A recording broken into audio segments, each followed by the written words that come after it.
Good afternoon. My name is Gabriel Russo, and today I'd like to speak with you about one of my passions, podcasting. For those of you that are unfamiliar with the term podcast, I assure you that by the time this speech is over, you will not only be well acquainted with the term podcast, but will have heard the term podcast upwards of 100 times or more.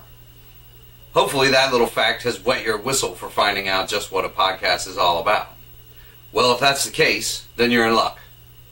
Because in addition to defining what a podcast is and explaining the recording and uploading process, I will touch briefly on the history of podcasting, momentous podcasts, and some of my personal history with both listening obsessively and recording podcasts. Finally, I will examine some telling statistics and the future of podcasting, which is bright indeed. Webster's dictionary defines a podcast as a program, as of music or talk, made available in digital format for automatic download over the internet. Put simply, a podcast is an audio show on virtually any topic that you download and listen to for information and entertainment. Podcasting is, in my opinion, one of the best inventions to come out of the social media age. A typical podcast episode will be 30 to 60 minutes long, but there are no rules, and that's the beauty of podcasting. The fact that there are no rules. They can be as short or as long as the presenter would like. From a minute or two, as in the 1 Minute Language series, to the annual 24-hour long podcastathon hosted by Jimmy Pardo to benefit Smile Train. Podcasting has changed the face of broadcasting, making it possible for anyone with computer access and a microphone to record and upload content for the whole world to enjoy. You do not have to be a professional broadcaster. Some of the most entertaining podcasts out there are just groups of friends sitting around recording their conversations on a particular topic. The recording and uploading process is completely free of charge, as there are numerous websites with free hosting plans for hosting your podcast, and the whole process could not be easier. I downloaded Audacity, a free recording program, a free audio recording program, to my laptop, and I just use my laptop speakers to record and edit the file. The only thing I do by way of editing is to take out long pauses and coughs, ums and ers, etc. But a lot of podcasts out there are not edited at all. One of the best things about podcasting is the fact that most of the shows are not hosted by celebrities or professionals, but rather by regular people who have something interesting to say. Categories and topics of shows are as varied as the people who record them, and there is no one to get approval from in order to do or say whatever you wish. It goes from producer to consumer with no filter. You record your show, upload it to your chosen website, and promote your show on Facebook and other social media platforms. iTunes accepts and publishes podcast feeds, meaning that you have the potential to reach huge numbers of listeners, all for no cost at all. My personal love affair with podcasts, and my wife does consider my iPod the other woman, began in 2006. It was a small enough medium that I was able to have my emails read on the air a number of times and build a rapport with the hosts of several shows. It may sound trivial, but having your comments read out on the air or talked about is quite a thrill and greatly added to my addiction of this new medium. Over the years, I've won a $50 Flowers.com gift card from Who Charted. I've had my prize-winning poem read by Greg Proops on The Smartest Man in the World, and had numerous letters and on-air interactions with hosts of various podcasts. This just goes to show how interactive the podcasting community can be. Hosts often desire the comments of listeners and reward quality feedback.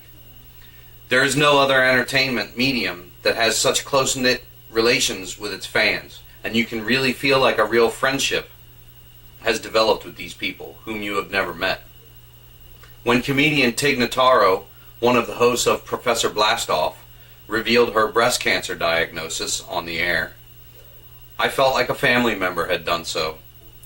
That moment is one that pop culture latched onto in the past couple of years, But there have been other momentous occasions in podcasting. Comedian Todd Glass coming out of the closet on an episode of WTF with Marc Maron was covered by major media outlets, from Rolling Stone magazine to the Huffington Post. I have laughed so hard that I literally had to pull the car over and wipe the tears from my eyes. I have also wept like a child at the personal stories of people I will never meet, but feel I know intimately.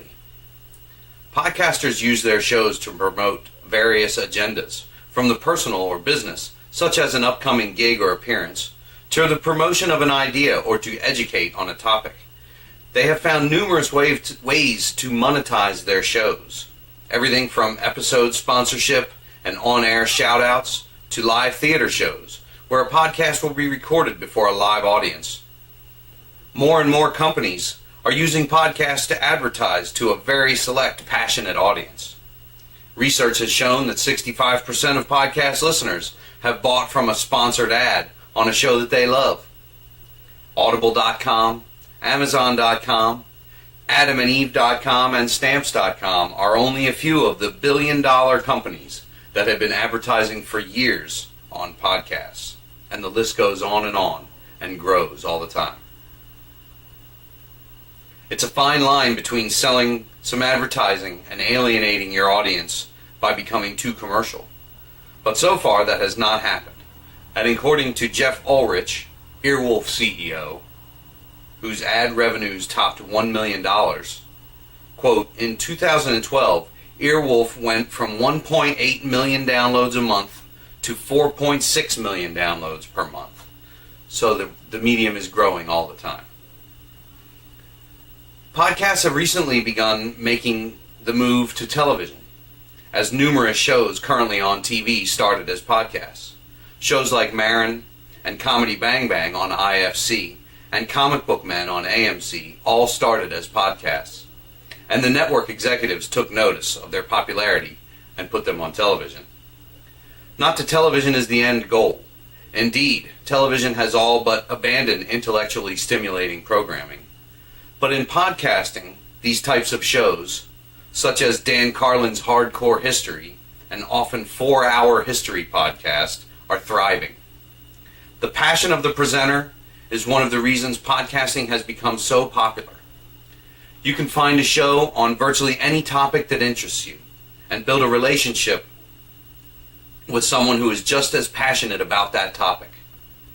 Podcasting festivals have recently begun popping up around the country, and that is another good sign for the future of the medium.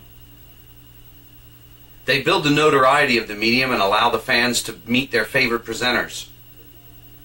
Recording and listening to various podcasts has been one of the most enriching things of my life. I can't tell you the number of times that I have interjected a fact into a conversation that I heard in a podcast. Overall, I would listen to a podcast over watching TV or listening to the radio almost any time. I listen to podcasts when I drive or work on hobbies, when I'm in the shower, and as I drift off to sleep. I recommend the podcast as a vastly under-recommended medium, and I encourage you to give one a try.